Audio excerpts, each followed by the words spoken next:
Assalomu alaykum do'stlar. Mana inshaalloh navbatdagi bekimizni ham bitirib oldik. Shuni bir avval qilamiz. Qani ketdik. Bismillah. Kiramiz do'stlar. Kelganda bu hammamizga poliga 30 ga 30 kafil bosildi. Devorlarimizga 30 ga 45 razmerda kafil bosildi. To'g'rida hovli tomonga chiqish eshik qo'yilgan ekan. Bu chap tomonimizda 80 litrli arizonamiz joylandi. Buni ostida kir mashina bo'ladi. Kir mashinaga suv va slivka joy tashab ketganmiz. Bu yerda to'pli polni montaj qilib berdik.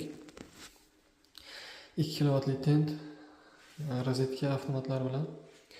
Va bu yerda do'stlar rakovinamiz joylandi. Shunaqa to'rtburchak shakldagi. Uning ustida oynalarimiz va postavkalarimiz joylandi do'stlar. Ustida bitta plafon qo'yib berdik. Patollarimiz do'stlar dekor plas bo'ldi. Va miniata bilan utiplet qilganmiz chiroyli qilib. Vishilkalarimiz o'ngda chapda, bu yerda bo'lsa pechkamiz joylandi va ichkarida oddiy xona bor.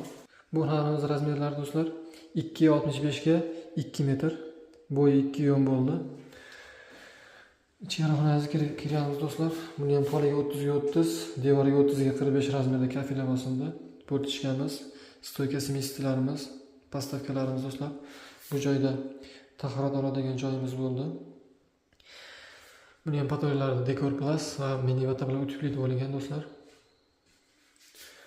Shu xonadonga do'stlar bo'shqa ko'mib berganmiz. Uni ham obzor qilamiz, inshaalloh uni ham chiqaramiz. Kuzatib boringlar do'stlar.